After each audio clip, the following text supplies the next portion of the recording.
the stars, look how they shine for you, and all the things that you do.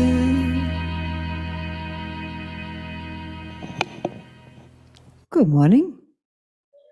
Hey, it's a small yet intimate room today, full of the smartest people at the conference. This fellow down the front here saying, I'm not sure about that. No, you are. You're in the right place at the right time. Were you here yesterday? You weren't, were you? What's your name? Pardon? Marcus? Everyone say good morning to Marcus. All right. So what you missed yesterday, mate, okay, there's a couple of you who weren't. Were you boys here yesterday as well? No, you weren't either. Sad. Because you missed a really good, in the afternoon, we had a big discussion, didn't we, on uranium.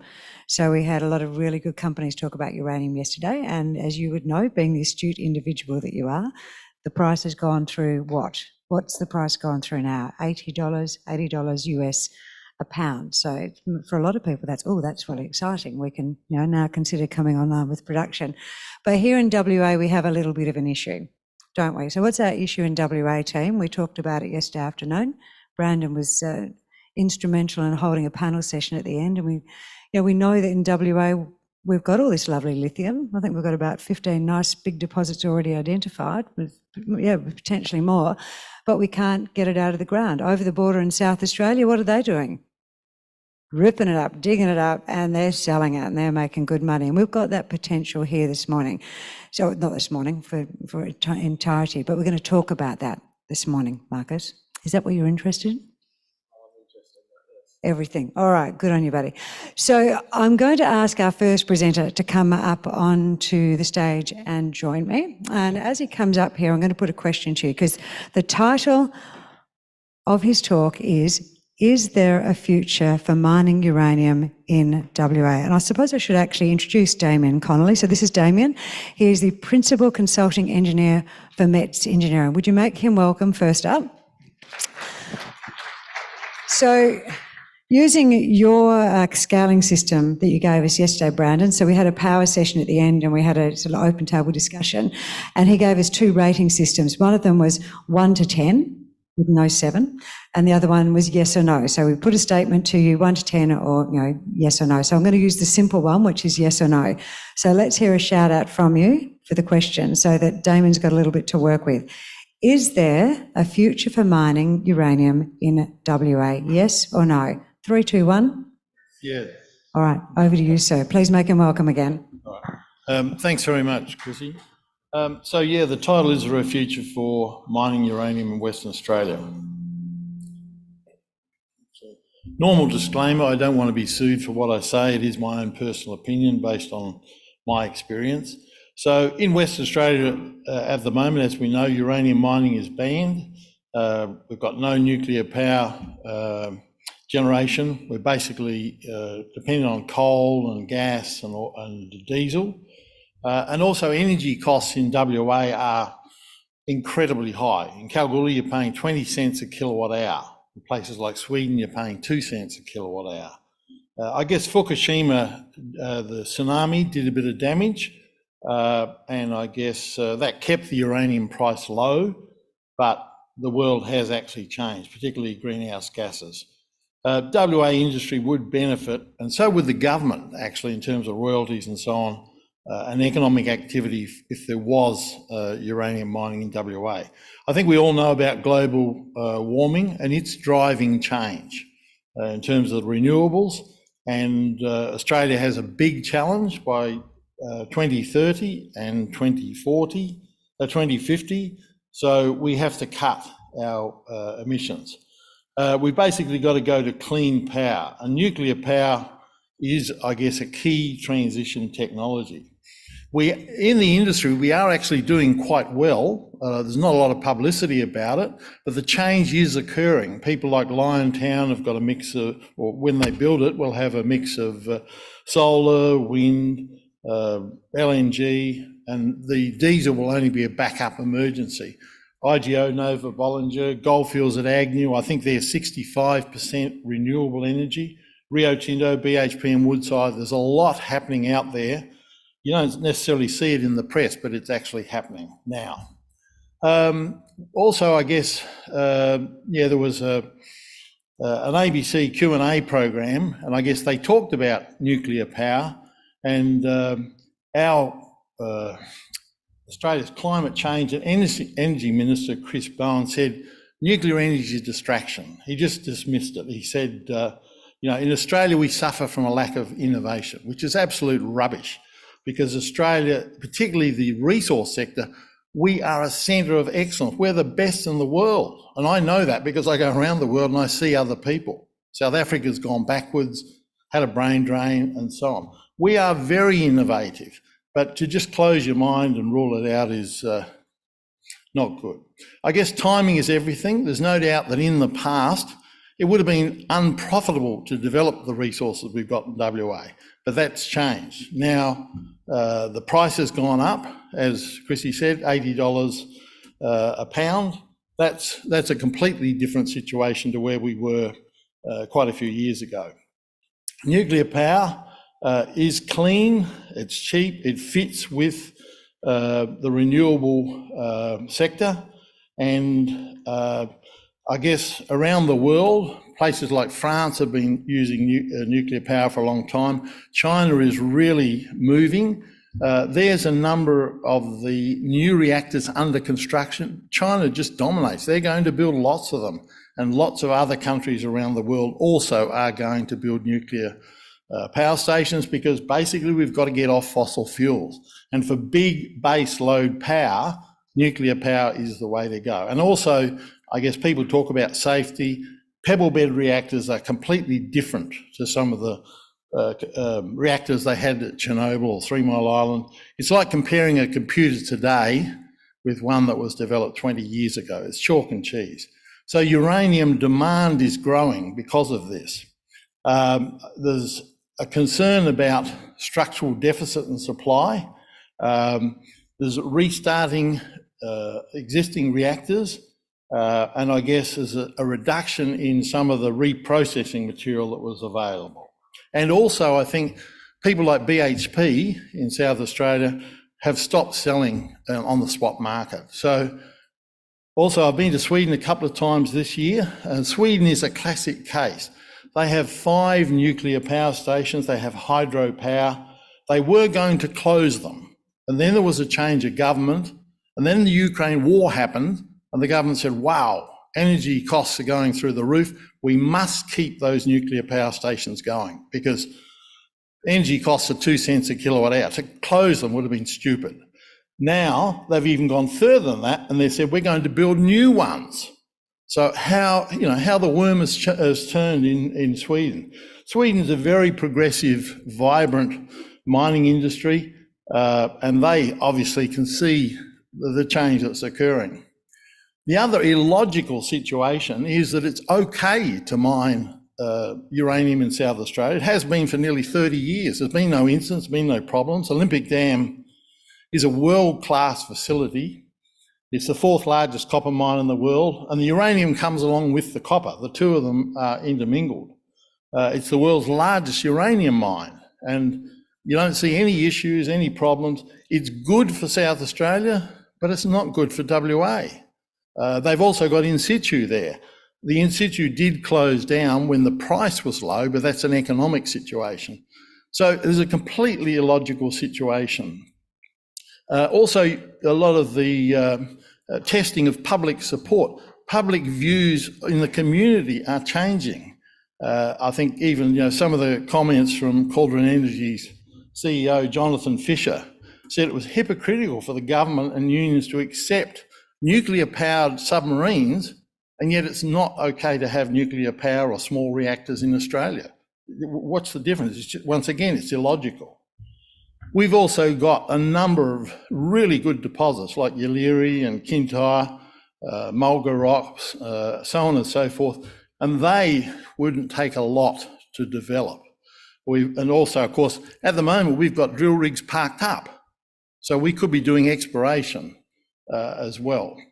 Nuclear power is not allowed in Australia, and once again, that's rather illogical when you see what's happening in the rest of the world. Canada allows uranium mining. They've got some significant mines. And looking at Australia's power mix, or if you want to look at, say, WA's power mix, a lot of our power is based on coal, oil, natural gas. Renewables is only a fraction. Where are we going to move to by 2030 or 2050? Where's the planning? Where's the energy going to come from? At the moment, our energy costs are high and we have to change. So once again, the government's asleep at the wheel, or if they have a plan, I don't know what it is, they're not putting it out there. So there is a future for mining uranium in WA. However, we need the government to lift the embargo. And I think there is a growing demand for WA uranium, so it's not as though there isn't a market. I think we also need to consider nuclear power. And I guess the WA mining industry needs to pressure the government. They need to point these things out. You know, I think the government's asleep at the wheel because the world has changed. There's big opportunities here. You know, public views are changing. The government's out of step. There's an opportunity for royalties. There's an opportunity for exploration, for development, construction, and it's just not happening. So this is, I can understand it, you know, 10 years ago, the price was low, projects probably weren't going to happen anyway. But now the world has changed and we should be making use of the opportunity. And the only thing that's stopping us is government. And of course, governments change and governments react to public opinion. So I think the mining industry there needs to speak up and bring about that change. Thank you.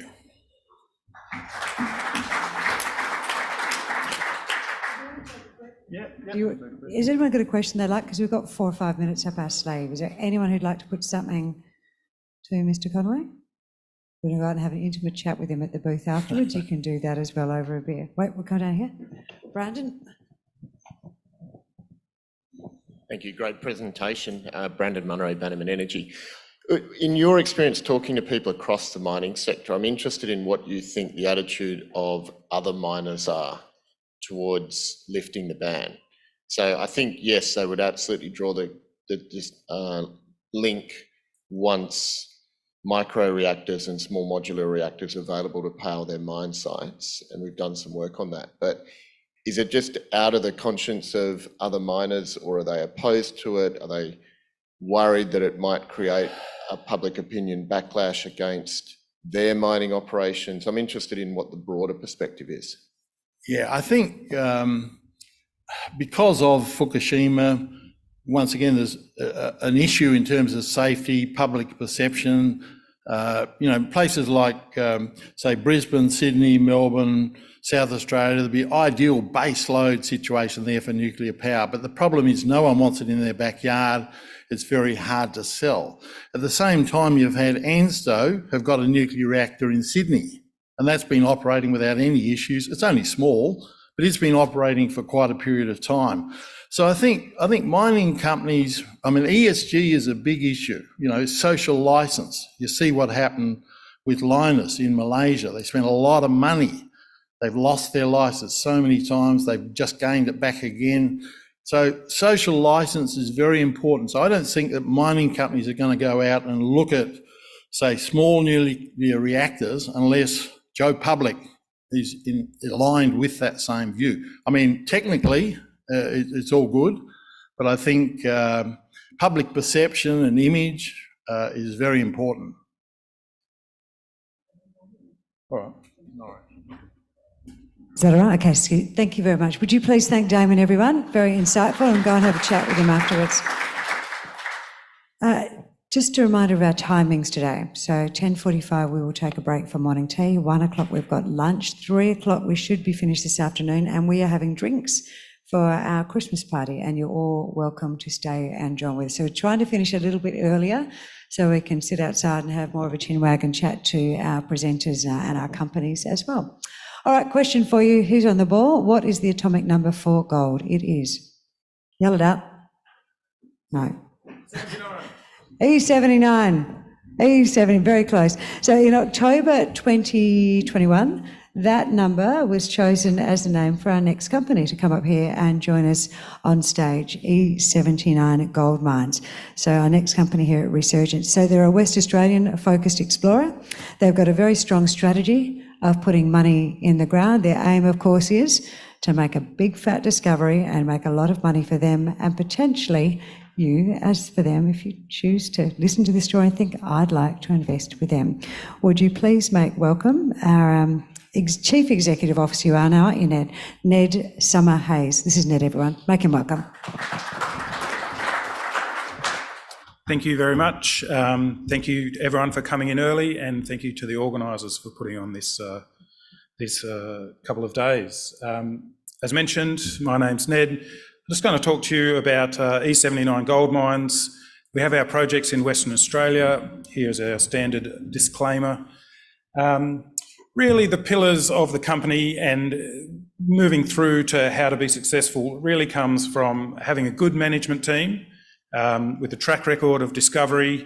I'd like to point out Deborah Lloyd on our board won the 2023 AusIMM President's Award, which is a wonderful accolade for her. Apart from good management, you need good ground. We've got about 1,000 kilometres of early stage greenfield projects in prolific greenstone belts. Once you've got the ground, you need the strategy. The strategy really for us is create new data sets and put your money in the ground. Best way to make it a discovery. So just a little bit more on that strategy. So what we're looking for when we're creating new opportunities is look for a large greenstone belt, preferably a very prolific one, lots of gold, but look for the underexplored parts of this. Try and get a large land holding, get as much of that belt as you can.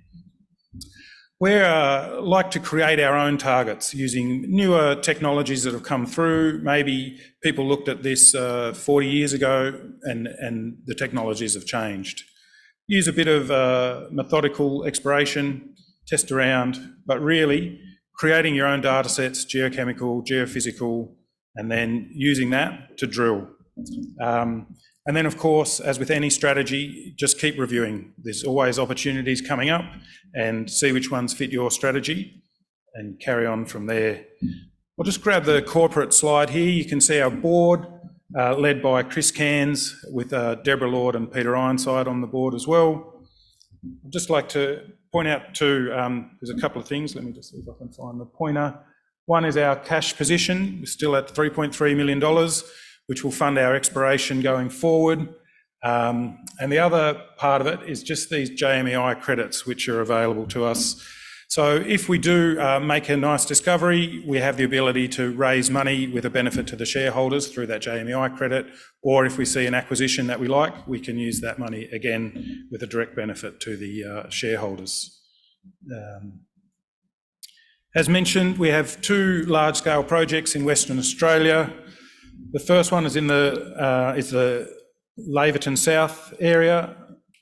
Oh, it's a bit hard to see there. So this is the Laverton Tectonic Zone, and our tenements in red down here. Our second project, where we control almost 700 kilometres of ground, is up here in the Murchison, and is our Jungar Flats project. Focusing in on our Laverton South project, you can see on the map, shaded in grey, running roughly north-south, is the Laverton Tectonic Zone. So this is a large-scale, deep-seated shear. This is the shear responsible for all that gold endowment. On the left, you can see a table of all the large deposits, but what's not immediately apparent is that the largest of those are all clustered here, south of the town of Laverton. So the northern and central parts of the Laverton Tectonic Zone, they've had these big discoveries, they're reasonably well explored, but the southern part of the zone is underexplored, where E79 is located down in here. So while we say that the southern part of the area is underexplored, it has had recent exploration success. So in the last 10 years, there's been 2+ million ounce gold camps discovered. Rebecca sitting here and Bombora sitting here. So they are now both owned by Remelius Resources, who in the last year or two have set about consolidating this area. They can see the value in this area, and they're within 20 odd kilometres of most of our tenement package. So it's always nice when you have a larger player in your area who sees the value in there. So what we've done, again, following on from our strategy, is at the Pingeon ground, which was the northern one in this area, we've done about 350 kilometres of gravity surveys. This is really delineating where the greenstone lives, soil sampling, creating the targets. We've drilled about 50,000 metres of air core drilling. That's primarily been in two areas, Target 3 and Target 4. These areas both sit in prospective geology. They've both got the big ticket items that we're looking for: demagnetized stratigraphy, evidence of large-scale fluid flow. Most of the work has been at Target 3. We've found a lot of smoke. We're still searching for that high-grade section, but we've found multiple 1 gram hits. Each time we drill, we're finding higher grades, but we are certainly still searching for the bigger prize in the region. At Target 4, a little bit to the north, this sits along the Pingeon Fault. The Pingeon Fault runs for about 30 kilometres. There's historic workings all the way along. There's higher grade open pits in the north, the Patricia open pits. There's more recent open pits in the south, and we sit roughly in the middle. Through some of the demagnetized stratigraphy, again, a nice geological zone, we'd like to find gold. We've hit 12 metres at 1.12 in the air core drilling. This is in the weathered rock. This is an in situ anomaly and something that we'll certainly be chasing up. Further to the south is our main exploration area of Lake Yindana. So this was a big one when we listed the company. It's a first mover opportunity. So what we've found is that this area was historically mapped, and what we were drawn to as a company was this area was mapped as a granite, which is just less prospective for gold in the Yilgarn Craton. When we looked at the regional magnetics, we started to see a few lineations and a few concepts that it just doesn't, it's not all granite maybe. And this discouraged, the fact that it was granite discouraged the historic exploration. There's only 65 RAB holes and half of those weren't assayed for gold. So what we did is we undertook a bit of a review of that early stage drilling. They had hit greenstones, but they didn't assay for gold. So we undertook large-scale gravity and found about a 25 kilometre long greenstone belt, pretty much totally underexplored within the Laverton tectonic zone, one of the world's greatest areas for greenstone gold. So we've created a new search space and we set about, we're currently testing it. So we're about 95% of the way through a 10,000 metre air core program. The gravity picked up not just the greenstones, but intrusions within the greenstones. So we're testing multiple targets, and there is the obvious gold areas nearby, which we have similar rocks to Rebecca and Bombora. There's also nickel that comes down in this trend. All these get tested for, our company is called E79 Gold Mines, but we do test and explore for everything we can. That air core program should finish up in the next 3 or 4 days. Results will start trickling in and we should have news flow probably early 2024. And it's just worth pointing out that when you create one of these new search spaces, the largest deposits are generally found first because they have the largest footprints. Our second project in the Murchison Greenstone Belt, another province with about 30 million ounces of gold endowment. We have control about 700 square kilometres of this, but really the big deposit in the region for us is the Big Bell deposit, which sits on the Big Bell Shear, which comes all the way up through this tenement package. So we're exposed to about 60 kilometres of this Big Bell Shear.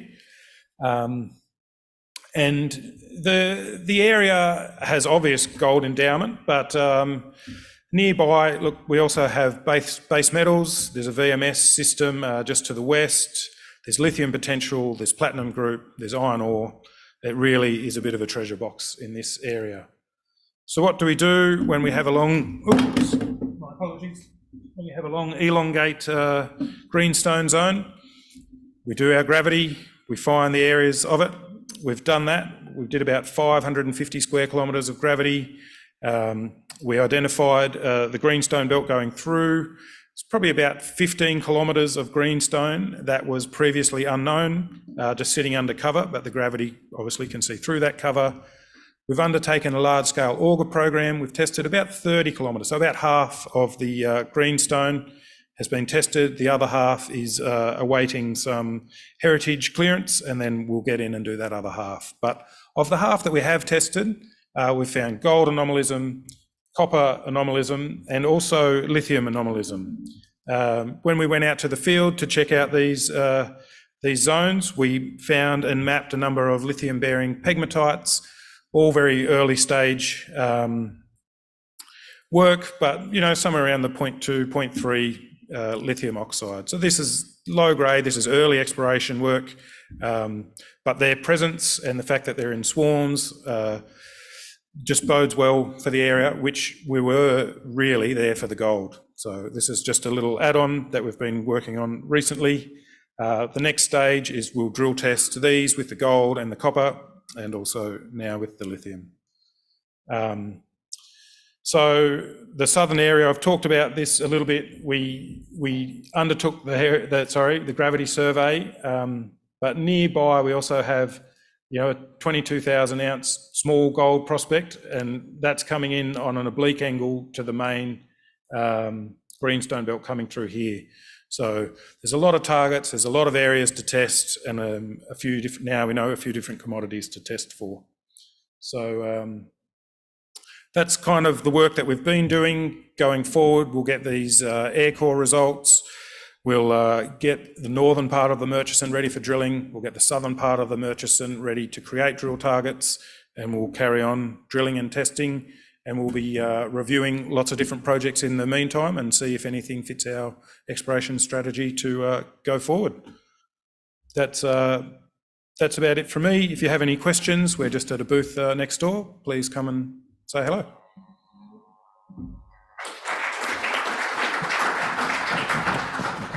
Thank you so much. Now, for those of you who are new to the road, Marcus, I don't jump up and say thank you very much because we're recording it obviously for the ASX. I try to give a little bit of a break there so we've got that nice, clean edit point. But you guys are more than welcome, Tom, aren't you, to clap uproariously as we go.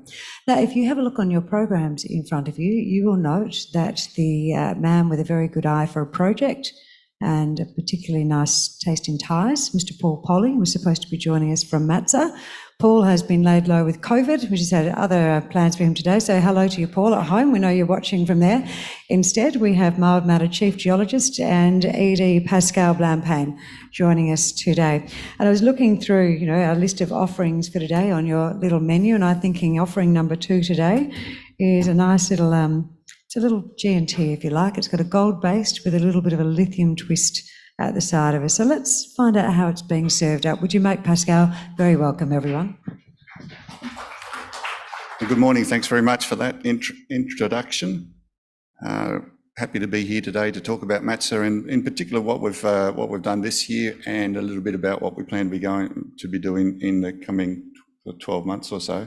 Just a standard disclaimer. I'll go through to the next slide. Just a snapshot on the corporate overview here. We've got four on the board, including Paul that was mentioned before, myself, Andrew and Ratha, with a very good mix there of commercial and technical skills. We have 936,000 ounces of gold resource at 2.5, which is a very healthy sort of grade for a largely open pit type material.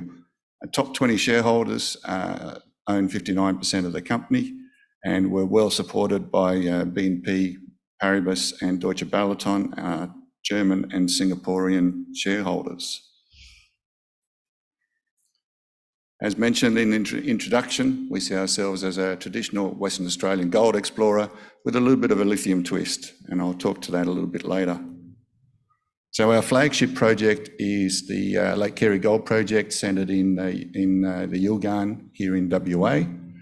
And in terms of the regional setting, we've got just shy of 450 square kilometres of highly prospective ground there in the Laverton tectonic zone that Ned just talked about a little bit earlier. We're surrounded by Anglo Gold's Ashanti Sunrise Dam gold mine. Just to the north, we've got Wallaby and Granny Smith, and then down south of us, we've got Carrisu Dam and South Deeps, owned by Northern Star. So we're in a good neighbourhood there. And you can see here we've got quite a number of prospects and deposits that have been identified so far. In the last 3 years, we've increased our resource through drilling, etc., by 213%, from 439,000 ounces to 936. So we're just shy of tipping the 1 million ounce mark, and we expect to be over that next year with some additional drilling. We've got at least 94 kilometres of strike extent of the key regional structures. That's what I was looking for. So these structures are well defined by magnetic signatures, and off that typically some splays in terms of cross-cutting structures locate some of the major deposits there in the Laverton area. So for Sunrise Dam, for example, has got a strike of 45 degrees to the northeast. So has Red October.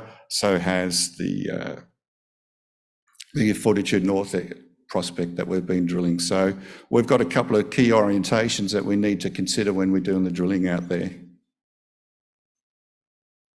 The Lake Kerry Gold Project, some of you may not be aware, we've got 3 gold mines.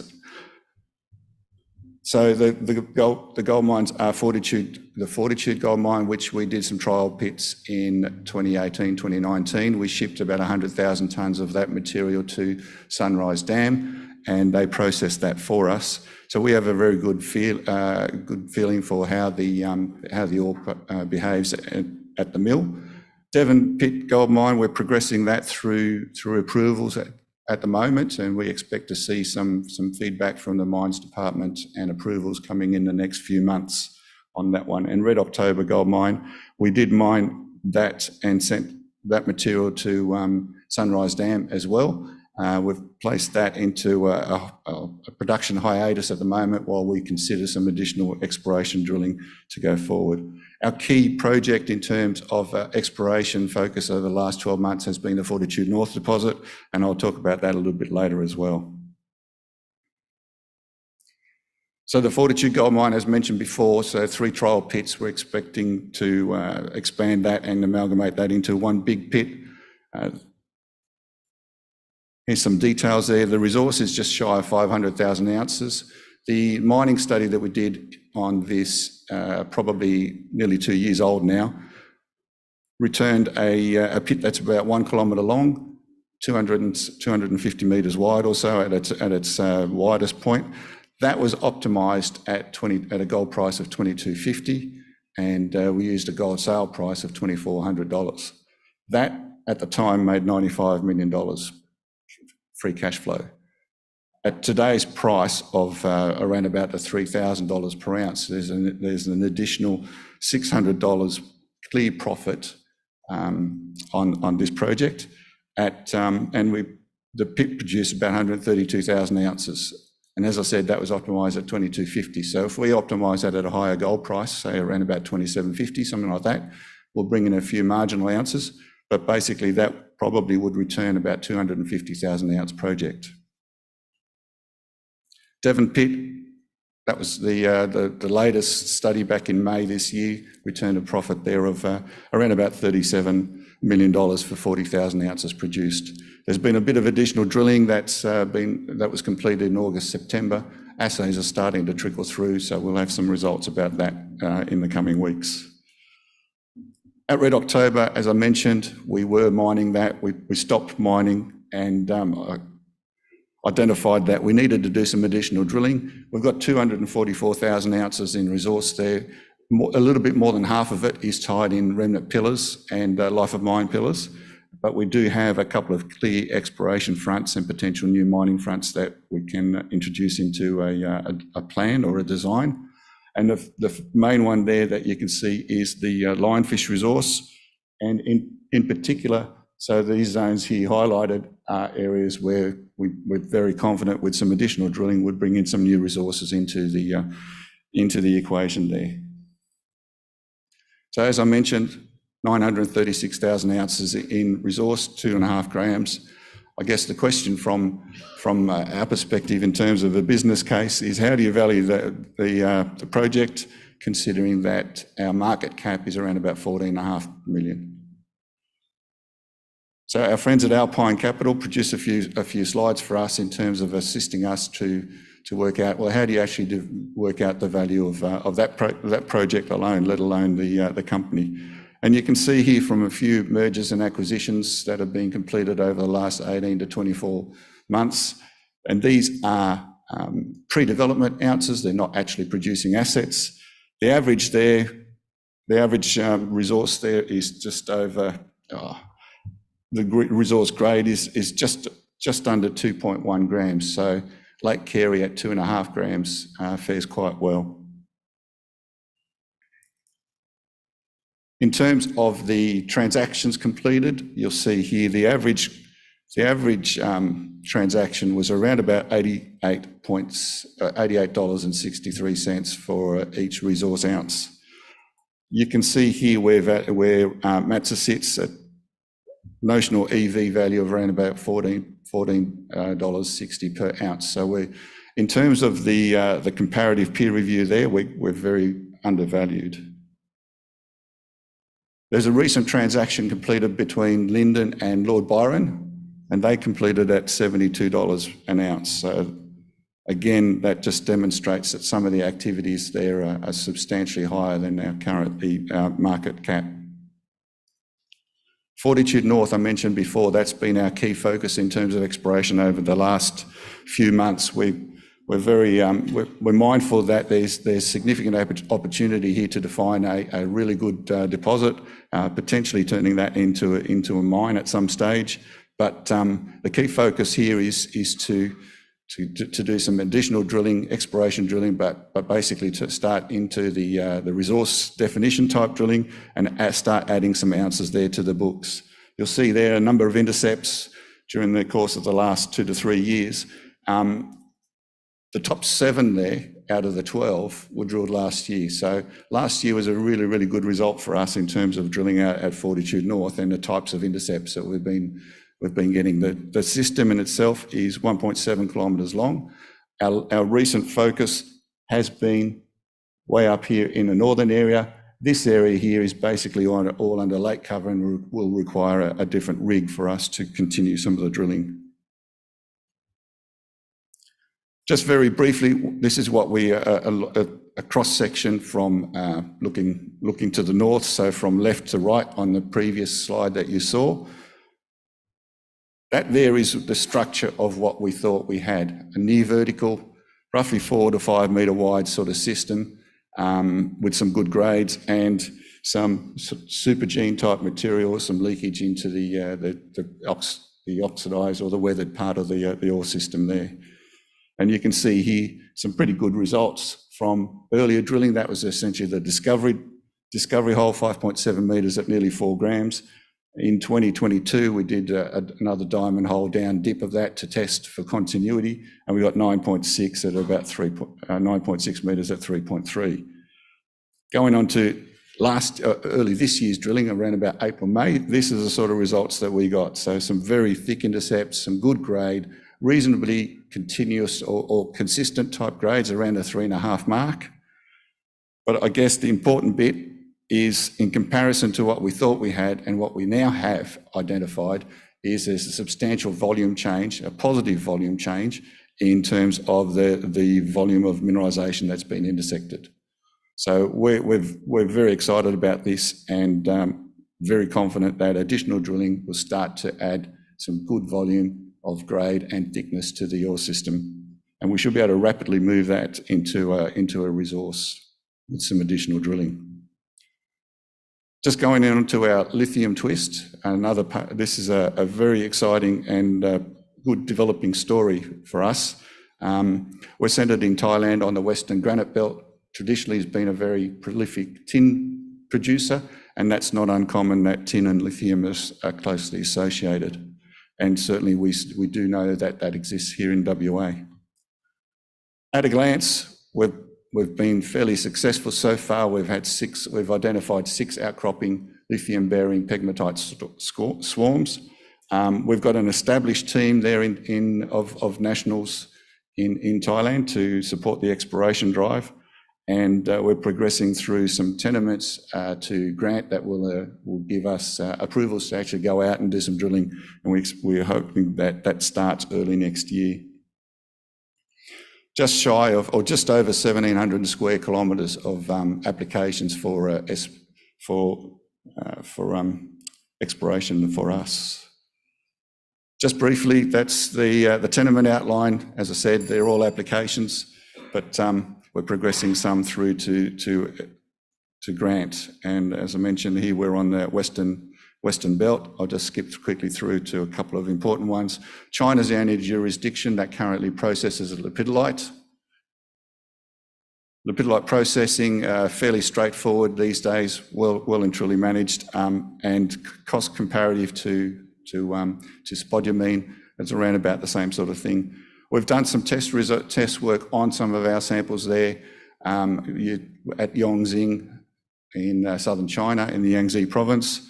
Importantly, and really good results there, we've got exceptional results there in terms of some of the material returned a concentrate of 5.9, call that around that to 6%. That's equivalent to the spodumene, the Australian spodumene market, with up to 97% recoveries.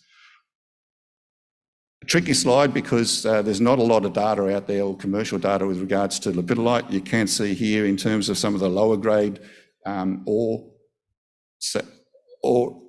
that the lepidolite grade, the lepidolite price is just a little bit higher than the spodumene. Now, this also reflects supply and demand, where most of the supply is in spodumene, but China do mine and process lepidolite, whereas there's no other parts of the world that actually mine and process lepidolite. So that is a little bit twisted in terms of the local supply and demand situation there in China.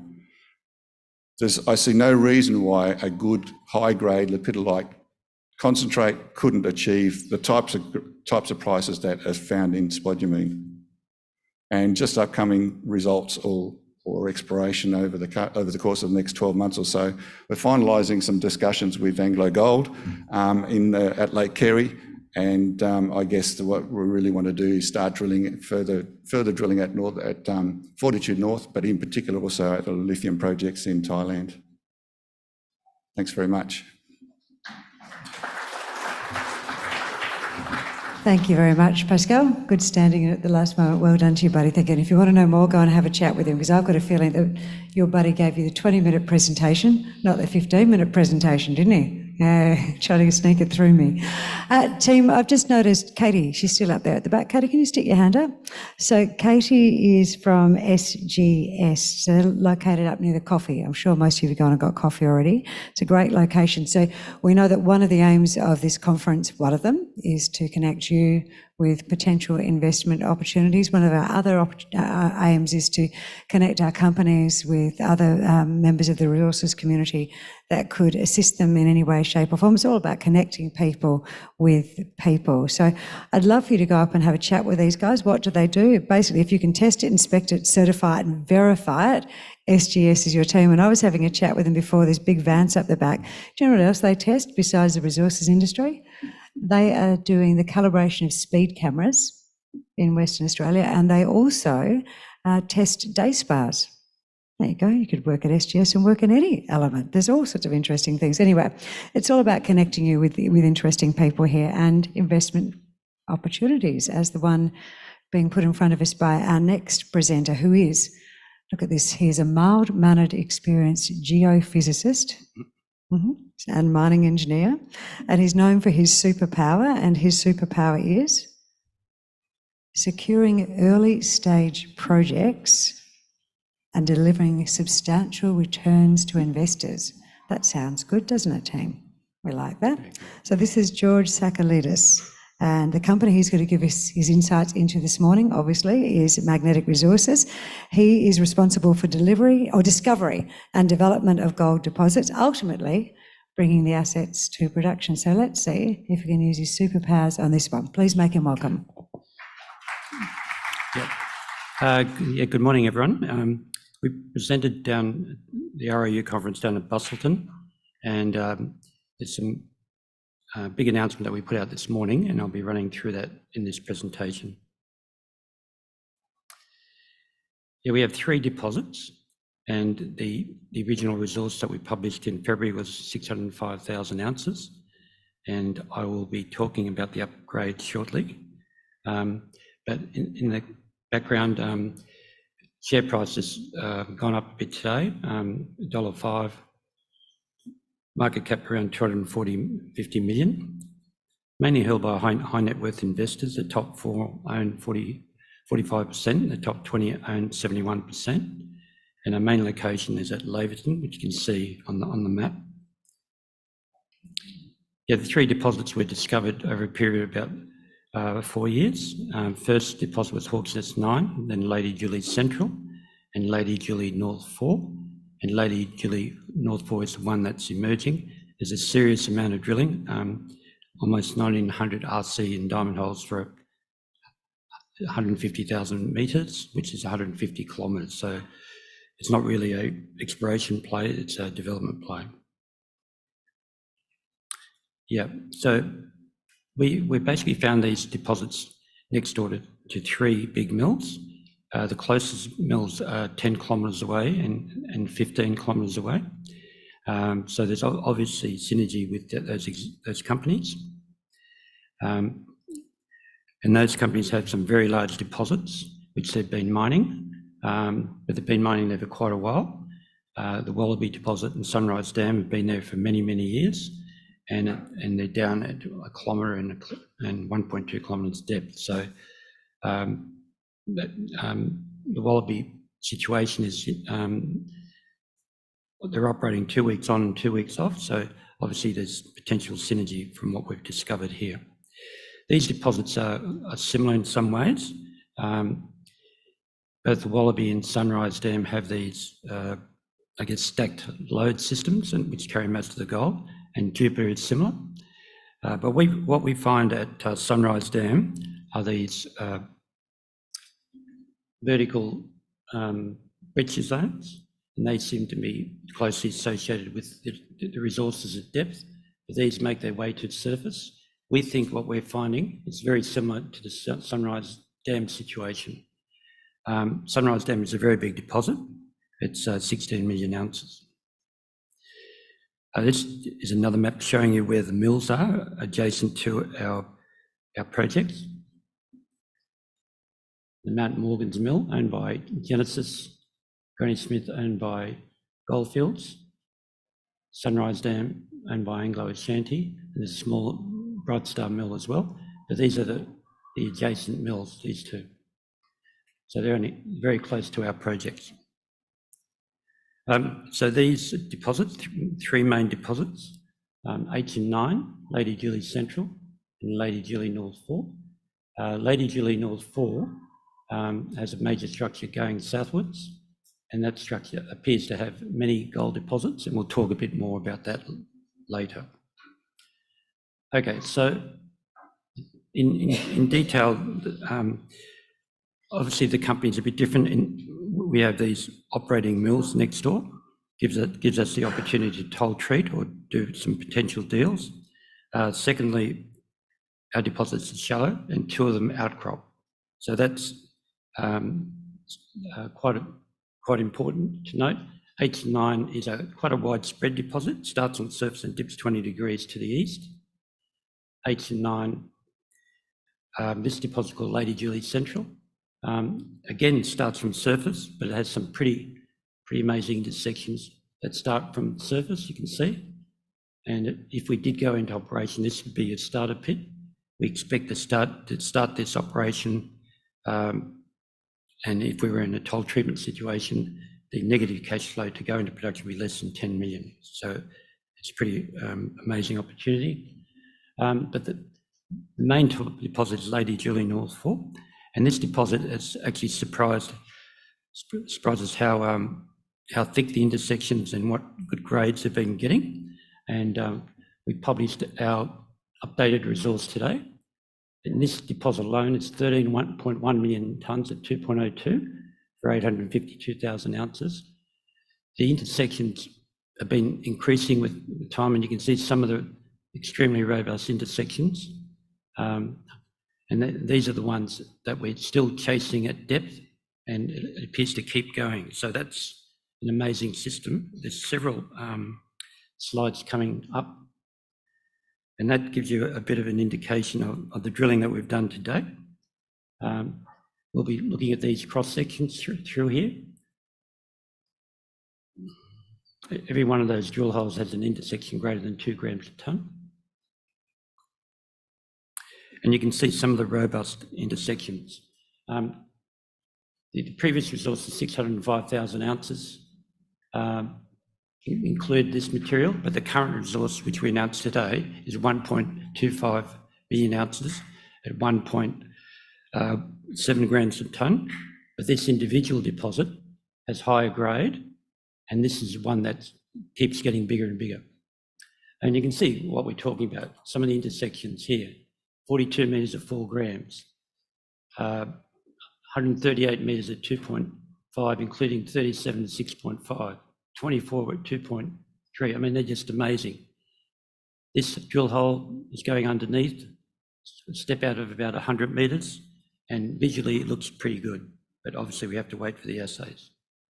Second cross section, I'm introducing the idea of these breccia zones, and we see fairly thick breccia silica pyrite zones. Remember, we mentioned Sunrise Dam, but these breccia zones are substantial in size, and there'll be a little diagram showing you that coming up. But some of these intersections at depth, you can see 126 metres at 2.8, 111 at 1.1, including 32 at 2. This hole will be going down shortly. The other hole 35 has already started. Third cross section, again, silica pyrite zones, good intersection, 21 at 5, 30 at 5. So you can see, you know, these are pretty amazing intersections, and some of the slides coming up give you an idea on how big this system could be. This is a northeast projection, and it shows you the holes that we've put down so far and the current holes that are going down at depth. And clearly we're trying to step downwards. The deepest hole so far is a 580 metre hole. Look, if it's similar to the mines next door, they go down to 2 kilometres. So we really like to see them progressing downwards, and so far none of them have been closed off. Now this is a slide that I talked to at Busselton, and I talked about gram thickness. A lot of companies, I believe, should be using this. This is a long section through the deposit, but it's actually in the dip plane. So the projections give you the gram thickness. So anything above 25 is good. That's a 50 contour, 100 contour, and it goes to 350. But the importance of this slide, it gives you an idea on where the deposit is trending. And you can see this one here, which is the main game, continues. Hole 35, it's been drilled, and some of these have been drilled, but there's more coming. So you can see we're stepping slowly but surely downwards. But that system is an amazing system. In some ways, it's almost like a separate deposit in its own right, stuck on the edge of the north-south deposit. This alteration, a lot of geologists get extremely excited when they see this. The breccia alteration is silica pyrite. These are hydrothermal fluids coming up. They actually grind the surrounding rock, and you end up with a class of different materials. You can see some chert, porphyries, and silica pyrite stuck in the middle of it. The ground mass is ground quite fine as well. Apparently that means there's potential for a second hydrothermal phase.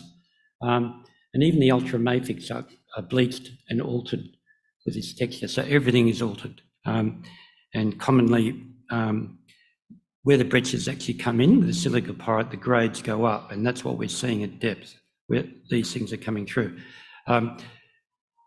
We believe this is a big system, and I'll explain why we think that.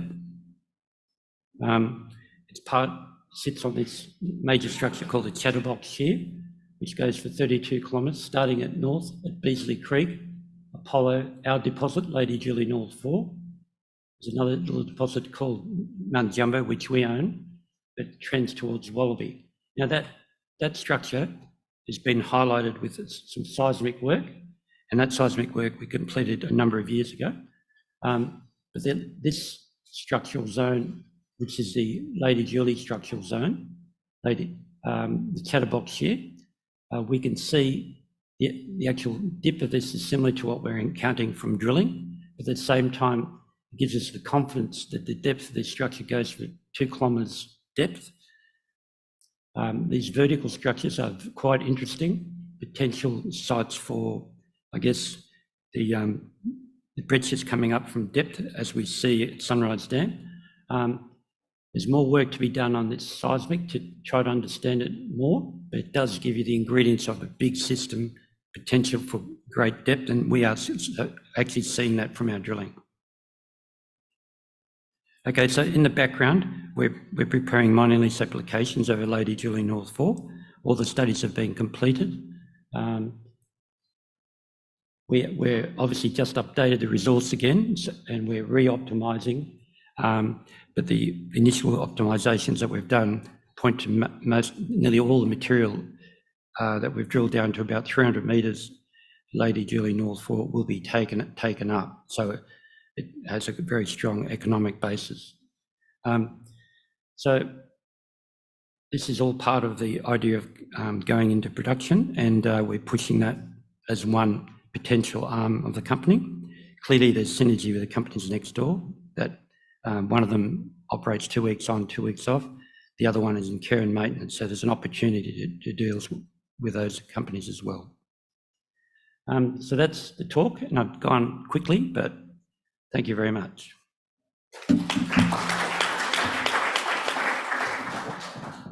Well done. You're a quietly spoken individual, sir, are you not? I told you, he's a mild-mannered geophysicist. Go and have a chat with him and loosen him up this afternoon at our Christmas party and see what else you can get out of him.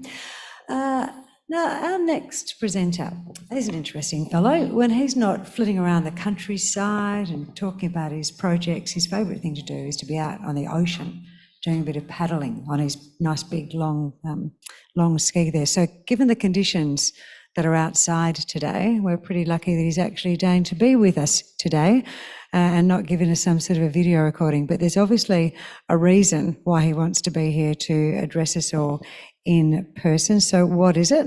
What's so important? He had to be here with us face to face.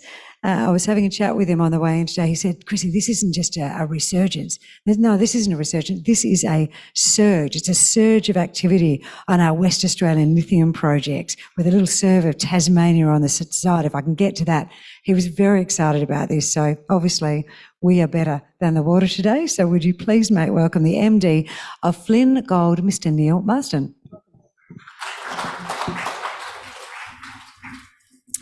Thanks for that introduction, Christina, and good morning, everyone. It's great to be here with you today. I don't go to a lot of conferences, but I'm really pleased that we're here. I think the timing is everything. Our friends at DY6 Metals, I think, are just about to kick off their AGM today, and they've obviously been a bit of the talk of the conference so far. So I'll talk about, first of all, our company and where we fit into things. I'd like to start with this slide. That's a photo of some core, which if you come to our booth, you can see the real McCoy. It's from our exploration in Tasmania, where we've been drilling at one of our projects, and that was running at 152 grams per tonne gold. So anyone who says there's no gold in Tasmania doesn't know what they're talking about. There's our disclaimer. The company was listed in 2021. Really, the focus since the company listed has been on exploration in Tasmania, chasing Victorian-style high-grade gold. But it's also, in the process, been acquiring, since it listed, a substantial portfolio of ground in Western Australia. And obviously the focus of that ground has been towards lithium, but there's also gold potential there. So at the moment, Western Australia, we've got about 15 granted exploration licences over 4 main project areas. Up in the Pilbara, we've got ground at Mount Dove, where we've been doing a little bit of work, and I'll talk about that in a moment. And in the Yilgarn, we've got ground which sits close to the Forrestania Greenstone Belt and Mount Holland. And also we've got ground at Lake Johnson, which is obviously the hottest spot in town at the moment. Just a bit of a company snapshot. We have got 136 million shares on issue at the moment. Share price today is about 8.6. Gives us market cap around 11, 12 million and enterprise value of about 9. The board's made up of some very competent people. At the bottom, we've got John Ford, who's manages the Lau Resources Fund. He's a geologist and lawyer, and Lau, you'll see there, sits as one of our major investors with 3.7%. Our major shareholder is a fellow out of Melbourne called Colin Burke. He's associated with our chairman, Clive Duncan, who's spent most of his career working in Bunnings. So this is his first CEO, chairman's role for a company of our size. So he's enjoying the ride.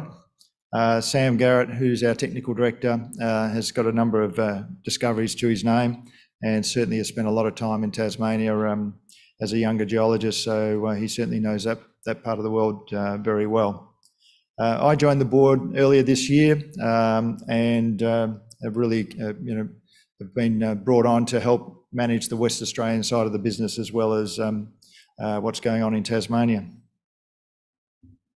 So our Western Australian lithium strategy really has been about securing some ground holdings close to the large lithium pegmatite deposits which exist here.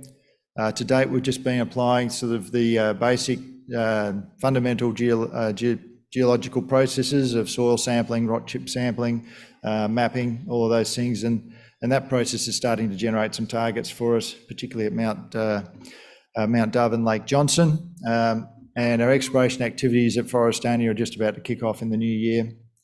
With the activity that's going on in Lake Johnson, we're starting to fast track most of our exploration activities in the lithium. So we expect to be able to get out and do some air core drilling on some of our targets as soon as possible in the new year once we've got the permitting completed.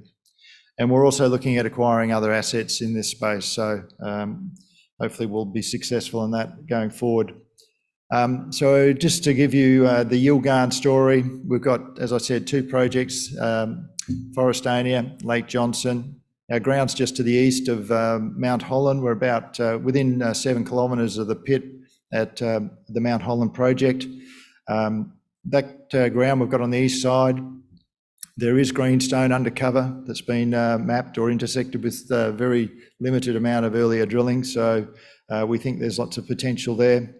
And Lake Johnson, I don't need to tell you how much excitement's been created through TG Metals discovery there. We're 7 kilometres east of them. You'll see on that slide there in yellow, there's 3 tenements there which are held by Rio Tinto. And if you're familiar with what Rio Tinto are doing, they've just signed up a substantial joint venture with Charger Metals on their ground. So we're surrounded basically by TG6 and Rio Tinto at the moment. We've also got some ground up there at the north end of that greenstone belt, close to Mount Day. So I think there's going to be a lot more discoveries of lithium in that area in the coming months. This is just a zoom in. The tenements we've got were only granted in July this year, so we've only been out in the ground once since it was granted. And we had a brief reconnaissance exercise out there, and we were fortunate. You can see there, here you can see we mapped some pegmatites on the ground. We've got a team back there at the moment doing mapping and sampling. They basically started at the north here and they're working their way down the the western side of that tenement there. Obviously this ultramafic magnetic unit through here seems to be a pretty important sort of characteristic of what's going on. To the north up here is Jägermeister, which is not shown on this slide, but that's TG Metals large soil anomaly on the north side of that structure. That comes down through here, so we're seeing pegmatites also on the north side of that structure, and we'll also be having a look down the end of at this fold nose here. So over the next week or so, we'll be providing an update to the market on how that project has gone, as far as whether we've mapped any further pegmatites, and certainly the samples will then go into the lab, and we'll be hopefully reporting the results of that soil sampling program as soon as we possibly can. Forestania, as I said, not a lot of work's been done there. Interesting, whoops, sorry. A drill hole in this part of the tenement was drilled a few years ago, intersected 8 metres of pegmatites at the bottom of the hole. Assayed for lithium, not much lithium in the assays, but that doesn't necessarily mean anything because these pegmatites are zoned. They have zonation through them. So the fact that we're hitting pegmatites out here in what we consider as a stringer of the greenstone belt to the east of the main Forestania greenstone belt is quite significant. So our plan is to get out there and do some soil sampling once we've finished the current program on Lake Johnson. We've certainly been picking up additional ground there. You can see these tenements here were applied for a couple of weeks ago. That one's been in application for a while. We've just got to sort out some policies with the government on that one. So we'll certainly be putting more effort into Forestania in the new year. Up in the north, Mount Dove, that's been a very topical area, of course, with Wildcat's discovery of large pegmatites on the Tabba Tabba Shear at the namesake mine. They've also got, at a place called Bolt Cutters East, a lithium anomaly out in the granites, and that's shown up here. So our ground is down here along strike to the west from Wildcat's ground. We've got the Hemi gold mine to the north west of us. We've got Wodgina and Pilangura lithium mines to the south and southeast of us, and we've got Tabba Tabba up to the northeast. So we're really surrounded by elephants, if you would describe them as that, as far as projects are concerned, whether they're gold or lithium. Our ground has got transported soils over the top of it, very little outcrop. We have done a soil sampling program, and the results of that were announced earlier this week. Sorry, wrong way. So the soil sampling came up with some interesting results. We got about 7 coherent anomalies where we've got lithium plus supporting minerals, pathfinder minerals such as cesium, rubidium. Some pegmatites were mapped up here, running at over 0.1% rubidium, so that's quite encouraging. Anomalous in lithium as well. So our plans now is to follow that up with some gravity surveys and air core surveys as soon as we can get permitting in the new year up there. So large area. We've got an application, as you can see there, to the east, which is waiting to be granted. So once that's granted, then we'll certainly have a much larger footprint to go and explore in those granites. And as I said, it's covered by soil, not much outcrop. We've mapped some pegmatites in where it does poke its nose out, so we're really quite encouraged with the potential of this area. And for those who sort of are thinking about exploration for lithium in the granites, as I said, Wildcat's got that ground with their bolt cutter east lithium target there. They haven't drill tested that as far as I understand, but also just to the north of us, Industrial Minerals have got their Pipangara project, which is that large pegmatite mapped in the middle of a granite where that open pit is. So they're really having some exciting times as well. So it's certainly an exciting area. In the last couple of minutes, I'll just talk about northeast Tasmania. As I said, the company floated pretty much on exploration in that area. As you know, a couple of years ago, Fosterville got everyone excited when we had the Swan Zone jewellery box of gold discovered there, and Fosterville became the cheapest gold producer in the world. So here we have northeast Tasmania, geologically an extension of the Western Origin geological feature. So it's an extension of the Victorian goldfields. It has had not an ounce of exploration effort in comparison to Victoria. You can see there in the last 12 months, over $117 million spent on gold exploration in Victoria, and in Tasmania, $8 million was spent, and of that, this company spent half of it. So we're certainly looking at areas which are untested and in our view, have great potential. So most of our effort to date has been at an area called Golden Ridge, shown here, but we've also done drilling at Portland and Warrantina. Warrantina's here, and we're currently drilling at Viatow. Golden Ridge, it's an 8-kilometre granite intrusive. Best analogy is King of the Hills, Red 5's project here in Western Australia. So we've been drilling at 3 locations there, Brilliant, Trafalgar, and along the contact with some RC drilling, which has come up with mineralisation. Trafalgar's been our best results to date. We've had multiple intersections over a 400-metre strike length, multiple zones over 100 grams per tonne gold, and you can see some of the core there. This is an initial vein model we've developed, and some of those yellow boxes just highlight anything which is over 100 grams per tonne there. And just briefly, when you look at that as a scale, we've got to the west, the Brilliant area where we've drilled, and we've got mineralisation there.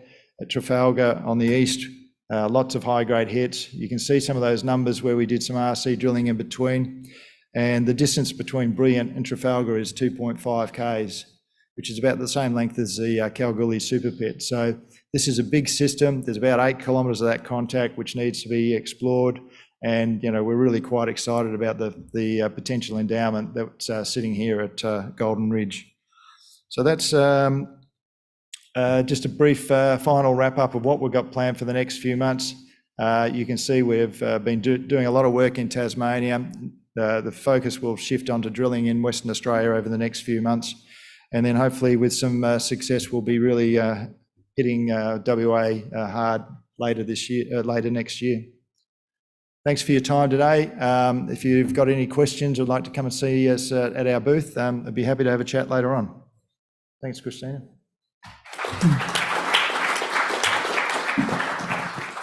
Well done now. Now you realise you have to stay here till 3 this afternoon, don't you? At least for the drinks. And we're escaping. Christopher Reid, I'm yet to find you. Don't you stay right there. I just need to go and have a chat with you in a moment if I can. Chris is our last presenter before we go to morning tea. I just need to check something with him before we do. But coming up now onto the stage, the mild-mannered man walking through the middle.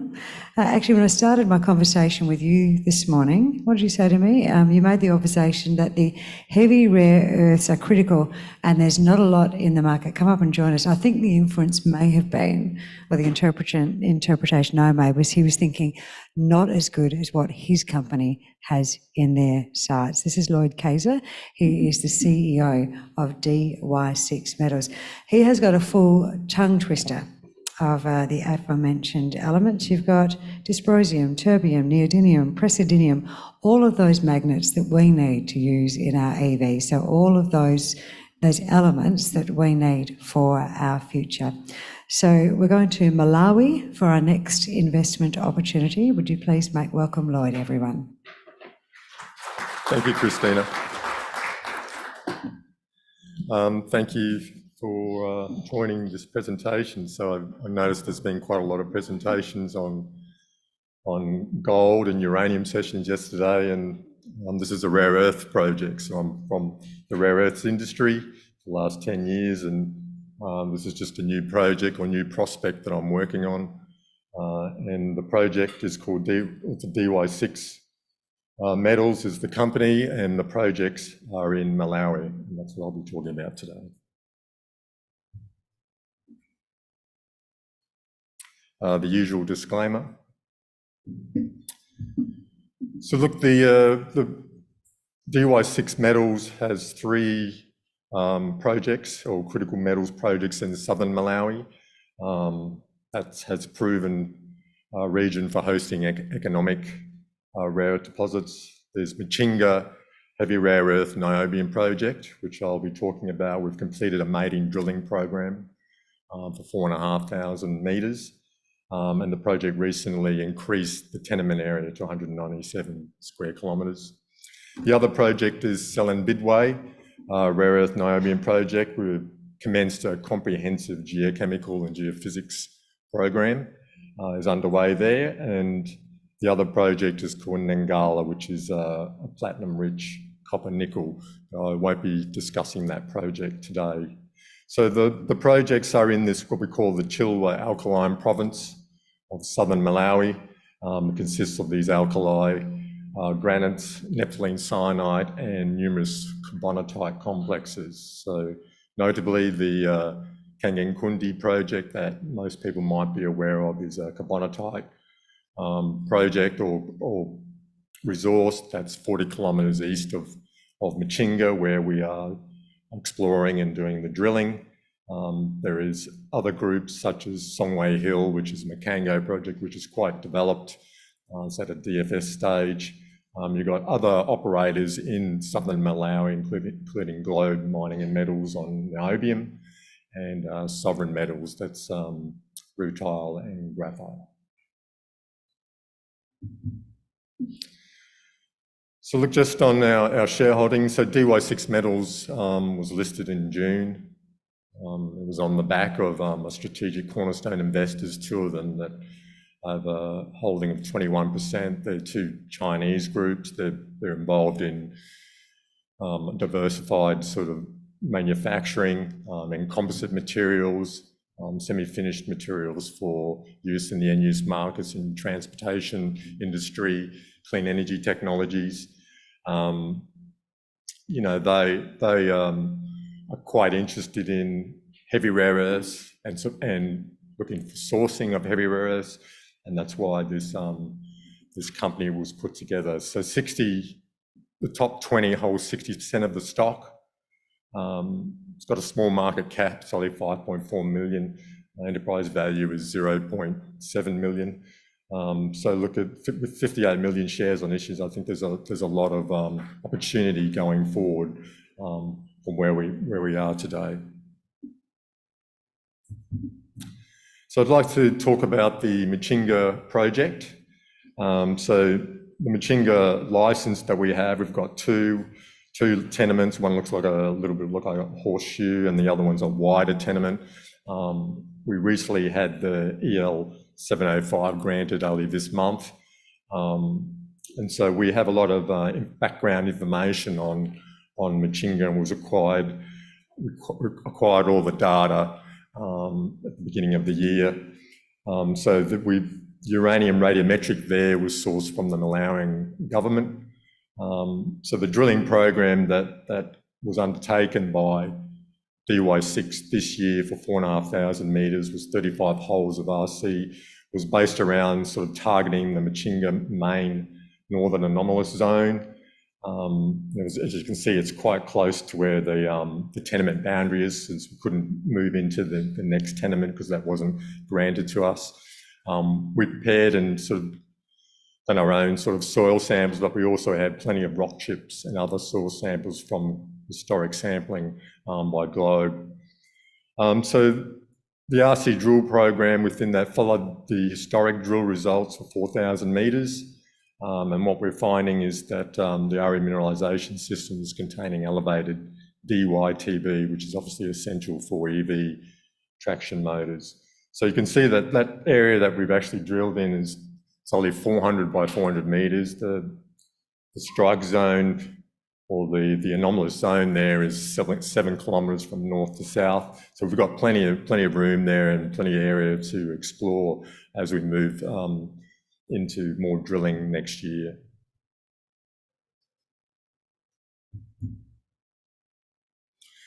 So this year, a few months ago, we reported the completion of our phase 1 drilling program at Machinga for 3,600 metres of RC drill holes, about 35 holes.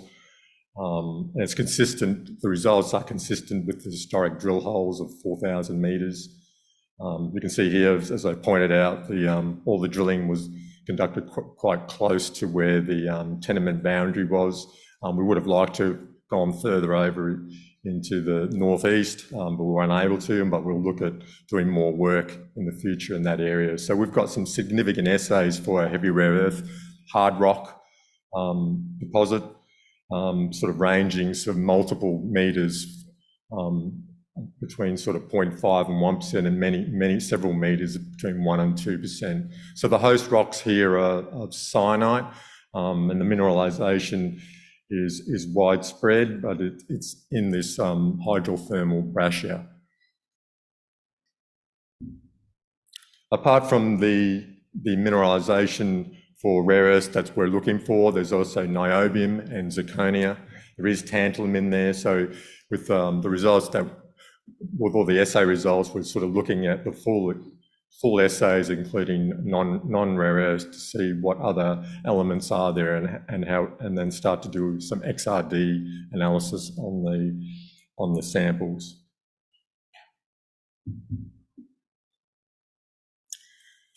So this is a cross-section or wireframe of just one of the targets, and it's sort of striking northwest to southwest, sort of dipping 35 degrees northeast.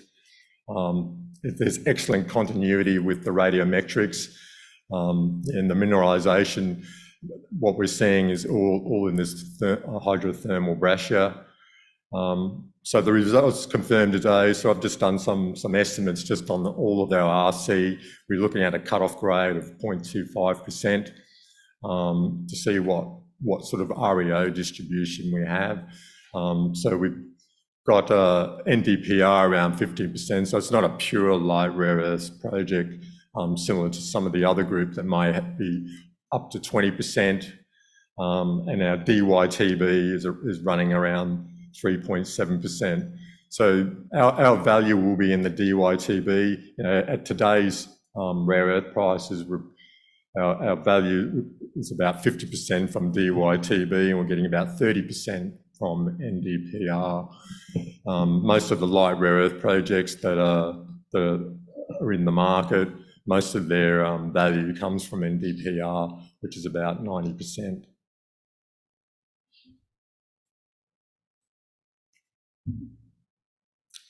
So look, just to move on with the Selwyn Bidway rare earth project. It's early stage, so we picked this tenement up. It's about 24 square kilometres. It's further south, close to the Mozambique border. There was some soil samples that were provided to us from other work that was done by a previous party. They only sort of covered 100 metres by 100 metres, maybe 10% of the area. So we've started doing an extensive sort of geochemical soil sampling program for 500 samples, covering about 50,000 linear metres, and also ground radiometric survey. So we're probably about 90% of the way through. And then we're starting very shortly the high resolution magnetic radiometric airborne survey. So with all of that data set that we'll obtain, and we'll hopefully have that probably around end of January, we'll be able to then decide on what the drill program will be for Selwyn Bidway.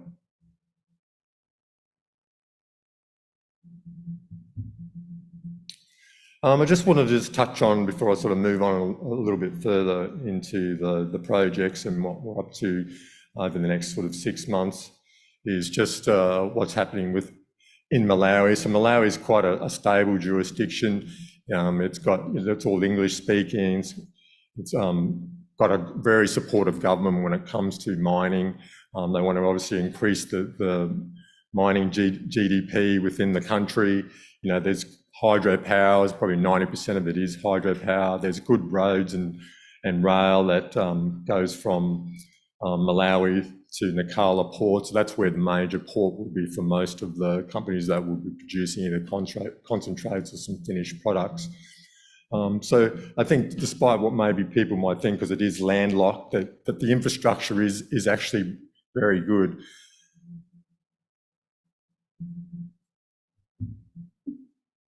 So look, I was just going to move on to a couple of market slides. I know that not everyone's talking about their prospects, but in case that, instead of talking about NdPr, I've been marketing NdPr for a better part of about 10 years, but I thought it'd be nice just to talk about dysprosium, terbium. So this graph here is just showing where the EV forecast will be in the future. I mean, up here I've got a 2030 of 50 million. I know Argonauts yesterday had something from Wood Mackenzie that's showing 40 million, so it's probably 40, 50 million. EV market this year is probably around 14 million, so that's hybrid plus battery electric. And so demand just for magnets used for EVs around 30,000 tonnes. The actual output for all of magnets globally is probably around 240,000 tonnes. It's grown quite a lot in the last 3 or 4 years. And it'll grow even further over the next 7 to 10 years. Overall demand for magnets used in high-end applications such as wind, electric power steering and EV motors, etc., will probably go up to about 350,000, 400,000 tonnes. So there will be a shortage in demand for DYTB. We probably need 4 times more than where the current demand is. And the risk is where that will come from.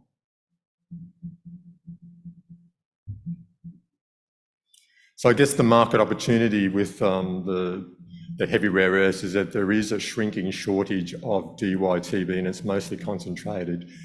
Production of DYTB is all in China. This graph is actually sort of this historic official quota that comes out of China. I know Argonauts had a graph earlier yesterday showing that, you know, supply and production processing of rare earths is still concentrated in China. But one thing that's particularly important here is that it is expanding the quota system, because the appetite and growth for rare earths is growing, particularly in China. But in the southern mines that control a lot of the dysprosium or heavy rare earths or ionic clays is shrinking, and a lot of, at least 40% of heavy rare earths is sourced from Myanmar. So there's a real appetite actually for Chinese companies to source overseas and to be involved in projects, particularly for heavy rare earths. And so with the 2 cornerstones, they will want to collaborate and participate further in the development of some of the projects that are under DY6. So look at, with next steps, with Machinga, we've still got the 8 diamond drill assay results are expected in early December. We've got early December there, but I think it's probably more later December. We are working on a geological model as we speak. I'll probably be looking at where we're at in the next couple of weeks. So we'll have that 4,000 metres of drilling, historic drilling, and our own 4,000 metres to have an inferred resource model coming up in the future. And we're looking to do further soil sampling in the extended EL and along that contour of the anomalous zone further south. So you can see here that, you know, with a strike sort of zone of around 7 kilometres, we've got a lot of area that we can cover. So we're going to do more sampling to the south of where we've drilled, and with that information and correlation with our other RC information, we'll start to plan another drilling program. So we've started some mineralogy work, and we're doing some QuemScan and metallurgy work going forward. And with Cell and Bidwell, we'll be looking forward to receiving all those results in the near future. And the future work program, that's what sort of looks like with Machinga. Once we get all those results, we'll be aiming for another phase 2 drilling program in February of Q1. And then we'll be working away at mineralogy and composite, producing a composite and starting a metallurgical test work program. That's my sort of area of expertise. I'm not a geologist, I'm a chemical engineer. And Cell and Bidwell, once we get all that soil sample and assay results, we'll be aiming for a mating drilling program in April. Thank you. Thank you for your time.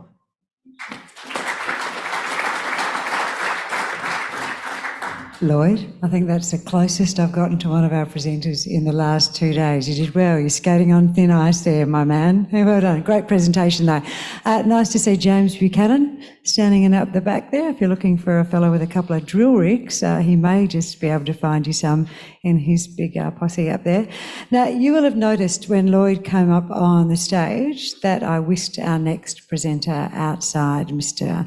Christopher Reid. Now, I did that for a reason, because when I looked through all the details of what he's doing, he's got a fair bit going on, and I wanted to make sure I had it all correct. So if you start back in 2009, you'll remember he acquired the Mount Marion lithium project. He developed that 2015, wasn't it, Christopher? Yep. So you're ahead of the curve there, and he was doing that with Ganfeng Lithium, and he's doing it again. He's back ahead of the curve. So when you think about those earth-saving lithium batteries that you've all got in your EVs, how long do they last for again? 7, 8 years? Yeah, 7, 8 years, and then we need to recycle them. And every year, I look outside now, there's so many more electric vehicles. So the number of batteries that need to be recycled is increasing. He's already identified that. He's nipped over to Germany, and he's in the process of building a lithium battery recycling plant. So he's developed projects at either end of that lithium supply chain. He's got a presence in every step, and just recently, just next to his old stomping ground in Kalgoorlie, Chris is from Kalgoorlie, I'm from Kalgoorlie as well, so 50 k's from Coolgardie, he may have found his next lithium deposit. Let's welcome Chris and Neometals. Thank you very much, Chrissy. Thanks to RIU Vertical Events for putting it on, to Argonaut, the sponsor. I must admit you forgot MinRes as our key joint venture partner in developing Mount Marion. I need to thank Chris too. He'd get upset if I didn't mention him. It gives me great pleasure to tell you about our new Spargos lithium project, previously known as the Spargos nickel project. We were alerted by the actions of some of our neighbours about 4 months ago, and I'll tell you what we've found so far. But just to tell you, who Neometals is, we obviously believed in lithium early, got into Mount Marion, developed that. It took us 6 years and through a couple of pricing cycles to develop that, with MinRes as the operator and Ganfeng as the off-taker. We then moved, once we were in construction there, to move into battery recycling. We wanted more exposure to all the battery materials. The best way to do that was to recycle the batteries at the end. There was no one there in 2017. So we developed a process over a number of years. We have an operation at the moment in Hilkenbach, Germany, and we're currently building a plant for Mercedes-Benz in Kuppenheim. That will finish, it'll start commissioning sort of mid next year and be completed by the end of next year. So, all of our technologies, and that's, in terms of processing, that's where a lot of our skills lied. What we've been doing over the last sort of 2 years is demonstrating first quartile operating costs and low carbon footprint. They're important, obviously, when you're selling plants and licensing technologies. We've got fantastic industry partners, both in the battery recycling business as customers with Mercedes-Benz, Steel Company of Canada. And ultimately what we want to deliver to our shareholders is really the Franco-Nevada of battery materials royalties, right? So instead of leveraging cash, we're leveraging our technologies. The battery recycling, every battery recycling plant will generate 8 different products, which I'll go into next. So from battery recycling, you get graphite, lithium, cobalt, nickel, you get copper, aluminium, manganese, and ammonium sulfate, which is our tailings product, which is a fertilizer. So recycling for us was the logical step. So we went from upstream mining to end of the cycle recycling. We have some interests in between. And the reason is because, we can see that there's going to be forecast lithium deficits, especially out to 2023. The brine producers haven't really produced that much. It's been the hard rock miners and the Chinese converters that have added the majority of new lithium carbonate units since 2015. But recycling will take over from mine production somewhere between 2038 and 2040. But that's a long way off. Until then, we need a lot more spodumene and spodumene conversion to supply the lithium that's needed to fuel the EV. And so that's where you can see the gap between the possible, probable and operating mines and what we think are the base case and upside case for electric vehicles. So Neometals, we out of Mount Marion, we still have 70% of the Eli technology, with MinRes owning 30%. That's a process that we've been developing with them for about a decade, which is really about converting lithium chloride through to lithium hydroxide. It'll make a fundamental difference in brine or operating costs for lithium. Not so relevant when the lithium price is $75,000, but once you get down to 20,000 and below, it starts becoming much more interesting. We have some investments in a cathode and anode maker. The cathode guys are here in Australia. The anode guys are based over in San Diego. Small interest in a cell producer. But our core business is the battery recycling, because it delivers us all of those commodities back at the lowest points in the cost curve with the lowest carbon footprint. But I digress. I'm happy that we stumbled back into some upstream lithium, so it was very, very fortuitous. So originally Spargos was a 1970s nickel boom prospect, about 50 k's southwest of Coolgardie. It's a nice big slab of greenstone on the Ida Fault. It's a very, very interesting address. Obviously, you've got a number of very significant deposits along the Ida Fault. Around us, you've got St George, then you've got Meadowhawk, then you've got Ora Band of West Farmers, you've got Mount Isa, you've got Hancock, and then right up the end, you've got Timmy Goyder. So essentially, we went straight through to the database and back, starting at the original 1968 Cell Trust exploration and diamond drill logs, going then through to Spargos exploration and, identifying all of these pegmatites that are logged. But when you're looking for nickel, you don't assay them. So we found more than 20 pegs. And then it's a matter of, some of these diamond core holes go back into the 70s. So we were only able to locate 11 out of the 29 drill holes. And so we sent the boys out to the lab, out to our storage in Welshpool, and pulled out the core, and we've got pegmatites with visible spodumene in them. You've got to make all the cautionary statements and an estimate of there. But, we can see the spodumene crystals, the black light shows it up, 20 log pegmatites in 29 holes, and not one assay for lithium of any MAT pegmatite, which is crazy. So there's definitely potential for multiple stacked pegmatites. That's what it looks like under the core, under the black light. In terms of what the geology looks like, it's just textbook, right? So we've got a granite source, at least one at this stage. We think it's from the western one, the Woolgangi Monza granite. That seems to be where the pegmatites are sort of becoming deeper and approaching that. Then they sort of outcrop going to the northeast. So north of this pegmatite dike. So essentially, what you want is a source. You have the prote dikes open up, and then you've got some pegmatites on the contacts between the ultramafics and the basalts. Some the ultramafics and the felsics.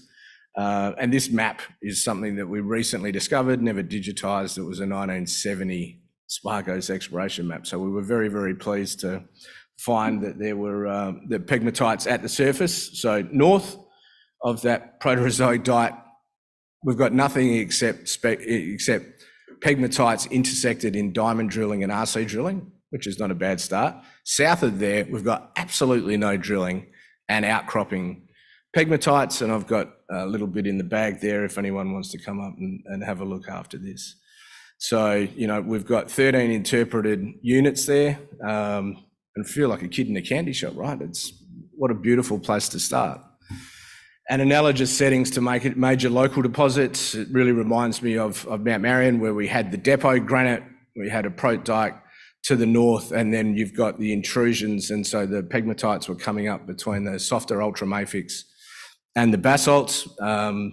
Fortunately, it didn't stick out of the ground like Mount Marion did, right? Because otherwise someone else would have found it. So there is a little bit of cover on some of them. We are very, very keen to get stuck into this. In terms of strike length, we've got 8 strike kilometres, and strike length of pegmatites, we've got them identified over about 2 kilometres, and there's multiple parallel outcropping pegmatites. So watch this space. So, you know, the main thing to do, certainly over the next couple of months while it's warm, we'll be doing a lot of mining from the desk, building up a multi-layered database, resampling and assaying holes, going through, relogging the old RC chips. We'll be giving an update, I'd say early December, around, you know, what we've found in the intervening period, and some assays and you know, more visual intercepts once we bring them back. And yeah, plan, you know, we've signed a heritage agreement. We'll have to do a survey before we can get in and execute the drill programs. But, you know, in terms, we've got 55 square kilometres over 8 strike kilometres with all of the pegmatites, and you've got historic pegmatites in diamond drilling. So, you know, what a fantastic place to start. So thank you very much, ladies and gentlemen. I told you to be short and sharp. You can come and get us at the coffee break. Thank you. You're just trying to sweet talk them all by getting them out to morning tea early, aren't you, Christopher? There you go. And there you've had it. So, team, we've got a break, about 35 minutes. Thanks to Chris. Go and have a chat with him, have a chat with our other presenters. You will no doubt hear the bell ringing ever so gently, and that's your signal to come back in.